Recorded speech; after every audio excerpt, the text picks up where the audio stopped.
कि हरियाणा में जो 2014 के अंदर बहुत तरह की, यानी जनता को जो दुख थे, दुखड़े थे, उनकी तकलीफें थी, उनको दूर करने के लिए धर्मवीर जी ने ठीक कहा, हमने कुछ व्यवस्थाएं बदली हैं, सिस्टम बदले हैं और जिद के साथ बदले हैं। मुझे कहने लगे कि आप जिद्दी बहुत हो। मैंने कहा मेरे जिद्दी होने का कोई फायदा हुआ क्या? कहने फायदा तो बहुत हुआ। शुरू शुरू में तो लगता है कि पता नहीं क्या होगा, लेकिन बाद में जब फायदा उठाते हैं तब लगता है कि अच्छी बात है। हमने किसी के कहने पर, पैसे खर्चने पर नौकरियां नहीं दी, बिना पर्ची बिना खर्ची, जिसका उल्लेख बिशंबर जी कर रहे थे। 1,40,000 नौकरियां, चाहे वो स्टाफ सिलेक्शन कमीशन की है, चाहे पब्लिक सर्विस कमीशन की है, किसी का एक पैसा नहीं लगने दिया, किसी के घर के किले नहीं बिकने दिए, किसी मां बहन के हमने टूम जेवर नहीं बिकने दिए, वरना तो ये सिलसिला था। कोई गांव ऐसा नहीं है जिसके अंदर 2, 4, 10 से लेकर के और 100, 200 तक नौकरियां ना मिली हों, और उसमें भी गरीब जनता का अधिकार सबसे पहले, वरना तो गरीब लड़के पढ़ लिख करके और नौकरी पा नहीं सकते थे, सोचते भी नहीं थे। आज जब से ही सिस्टम शुरू हुआ, हमारे गांव के बच्चे लाइब्रेरी में अलग से पढ़ने लग गए हैं, ट्यूशन भी करने लग गए हैं, कोचिंग सेंटर में भीड़ शुरू हो गई है। उन कोचिंग सेंटर वालों का भी मेरे पास फोन आता है कि हम मर गए थे, आपने जीवा दिए। तो भाइयों बहनों, आज हरियाणा के युवा का विश्वास बढ़ा है कि नहीं, कुछ पढ़ लिख जाएंगे, जो योग्य होगा उसको उसका रिजल्ट, उसका जो इनाम, उसका जरूर मिलेगा, और जहां सरकारी सर्विस की बात आएगी सबसे पहले उसको बुलाया जाएगा। छोड़ेंगे उसको भी नहीं जिसकी पढ़ाई थोड़ी कम हुई है, जो नई सिलेक्शन हुआ है उसके लिए भी हमने जो रोजगार के अवसर हैं भरपूर किए हैं। आज लाखों करोड़ रुपए का हरियाणा में इन्वेस्टमेंट हुआ है, जो इंडस्ट्री आ रही है। ये ठीक है, अभी वो इंडस्ट्री गुड़गांव, फरीदाबाद, सोनीपत, पानीपत उधर थोड़ी ज्यादा है, लेकिन अब रोहतक तक सारा एरिया कवर हो गया, वहां तो जमीन भी मिलती नहीं है अब उन इंडस्ट्री वालों को।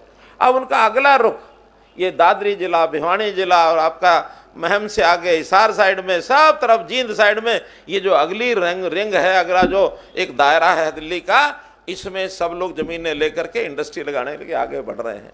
और उसमें भी मुझे ऐसा लगता है कि दादरी भिवानी इसको लाभ ज्यादा मिलेगा। क्यों ज्यादा मिलेगा? अब कोई बात अच्छी तो नहीं है, लेकिन यहाँ पैदावार कम होती है, जमीनें थोड़ी सस्ती हैं, सस्ती जमीन की तरफ दौड़ता है इंडस्ट्री वाला।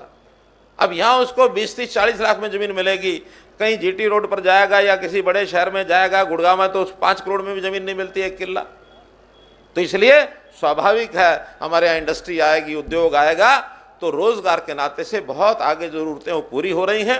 और इससे पहले भी हमने उन लोगों को भी बहुत सहूलतें दी हैं, इंडस्ट्री के लोगों को, कि हरियाणा में आके इंडस्ट्री लगाओ। ईज ऑफ डूइंग बिजनेस, पढ़े हुए लोग या उद्योग में काम करने वाले लोग, उनको पता है कि काम करने की सहूलत दिया जाए तो लोग दूर दूर से भी हरियाणा में आके पैसे लगा रहे हैं। एक समय वो था हरियाणा से बाहर भाग रहे थे, यहाँ से अपना उद्योग बंद करो, और बंद करके कोई गुजरात जाता था, कोई अपना आंध्र प्रदेश में जाता था, तेलंगाना जाता था, महाराष्ट्र जाता था।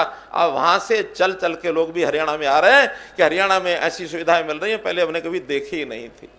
तो मैं कुछ उदाहरण दे रहा हूं। इसलिए मित्रों, हम चाहे नौकरियों का विषय हो, बदलियों का विषय हो, बदलियों की पर्चियां भी लेके घूमते रहते थे हमारे सेक्रेटेरिएट में। चौधरी बंसीलाल जी हमारे तो जानकार सब यहाँ के लोग के ही हैं, मैं उनके प्रति श्रद्धा रखता हूं, लेकिन उनका भी जो एक बार रवैया हुआ था अध्यापकों के प्रति कि इन मास्टरों को उठा करके 20-20 मील दूर फेंक दो ताकि घर ना आ सकें, शाम को बच्चों को आप पढ़ाएंगे। लेकिन जब परेशान होता तो मास्टर उसके माथे में यही चीजें घूमती रहती हैं कि बच्चों का क्या हाल होगा, परिवार कैसा होगा, माता पिता कैसे होंगे, पढ़ाने में मन नहीं लग सकता। हमने एक पॉलिसी बनाई, नीति बनाई कि घर के नजदीक अगर मास्टर पहुंच जाएगा तो अच्छा पढ़ाएगा। और हमने उस पॉलिसी में 95% अध्यापक ऐसे हैं जो आज मन से राजी हैं, जहां हम चाहते हैं वहां हम पहुंच गए। कोई मास्टर हमारे पास पर्ची लेके नहीं आता कि मेरा ट्रांसफर करा दो, अपने आप हो जाना है। सब काम अब हरियाणा सरकार ने ऐसे किए कि आपको घर बैठे सहूलतें मिलेंगी। तो इस नाते से ये जो लाखों परिवारों को इनका लाभ हुआ है, ये सब हमारी जो व्यवस्थाएं बदल की हैं इसके कारण से हुआ है। दूसरी तरफ नीतियां हमारी कांग्रेस की, हमने 10 साल भुगता है पहले, इस हमारी सरकार आने से पहले 2004 से 14 तक। वो आज भी याद है कि कैसे